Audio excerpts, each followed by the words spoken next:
জীবন শেষ। হাঁটে ঘুরতে ঘুরতে ব্যাগের মধ্যে কি আব্বা এটা? উল্টা হাঁটে কি আনছেন? জীবন শেষ। বেছিলাম তারাস। ও বাবা, রাজহাঁস। চলবে চলবে। সকালবেলা রাজহাঁসের কথা কইছিলাম, দেখে রাজহাঁস আনছেন। হ্যাঁ বাবু, তোমরা গরু মাংস খাবে না, ব্রয়লার মুরগি খাবে না, কাজে ধর ধর ধর ধর ধর ধর হাটে যা ঘুরতে ঘুরতে জীবন শেষ। ধুলাবালির মধ্যে জীবন শেষ, জীবন শেষ করছি। তারপরে সলবলে কোন জায়গা থেকে কিনেছেন? কোন হাট? গুলটা হাট, গুলটা হাট। ও, গুলটার হাটে তো হাঁস টাস ভালো প্রচুর পাওয়া যায়। হাঁস, এবং এটা সবচেয়ে বড় হাঁস। কি ঠিক না? আচ্ছা যাও, হাঁসটা পানি টানি দিয়ে সুস্থ করো, আর আল্লাহু আকবার দিয়ে দিবে আজকে। হ্যাঁ ঠিক আছে। আচ্ছা, আচ্ছা না চলবে। কতদিন আগে খাইছো রাজহাঁস? রাজহাঁসের মাংস মনে নাই, মনে নাই। এই জন্য শখ করে দেখলাম যে ঈদ উপলক্ষে একটা রাজহাঁস। দেখে রে হাঁসটা একটু নিয়ে এসেছে ক্যামেরার সামনে দেখি। সাপড়া সাপড়া থো থো, মাটি থো, মাটি থো। ছেড়ে দাও। হাঁসা কিন্তু হাঁসা। হ্যাঁ গোটা আছে, গোটা আছে ভিতরে। ওটা আপনাকে ভাইতে দিবনি। হ্যাঁ আমি খাইতে পারি, খাইতে পারি। দেখো না,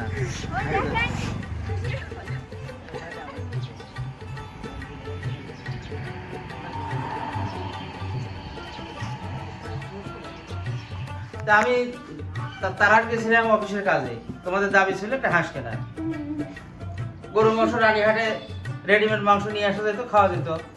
তোমার মায়ের চলে না, তুমি খাও না, বাধ্য হয়ে আমি হাঁস গেছি। তোমরা তো শেরপুর গেছিলে, কি আনছাও? সোফা সেট তো আমি কিনছিলাম, সেগুলা বাতিল করলা। আবার বলে সোফা সেট নিয়ে আসলা। পুরানগুলা কি করছাও? না বাবু, ওগুলা আপাতত ওই যে তোমার দোতলায় যে সরবল থাকে, আমার যে বাংলো ঘর আছে,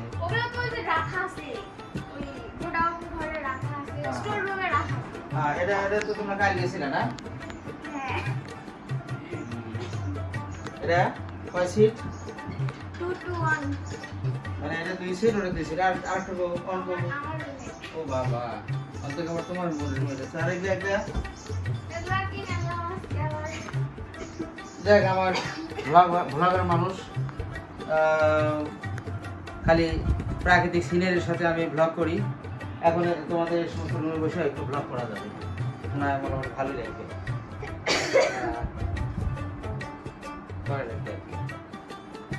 তা প্রাইস কত এগুলা মিলে, সব মিলে? 30,000।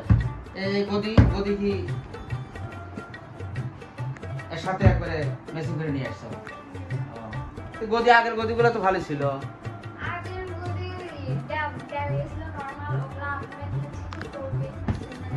একটা জিনিস মাথায় রেখো, অবসরকারী শয়তানের ভাই। কে বলছে কথাটা? রাসূল করিম সাল্লাল্লাহু আলাইহি সাল্লাম বলছে, অবসরকারী রাজা, অবসরকারী শয়তানের ভাই। আগের যেগুলো ছিল সেগুলো কিন্তু আরো 2 বছর ব্যবহার করা যাইতো।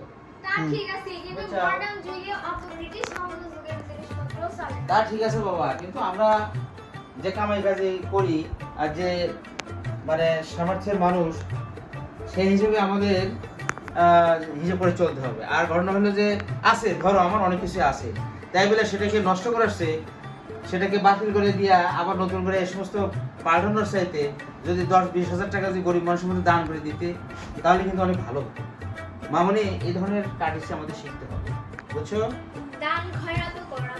তা করা হয়, এটাও করলা, এটাও করলা, কিছু দুস্থ মানুষের মধ্যে দান করে দিলা।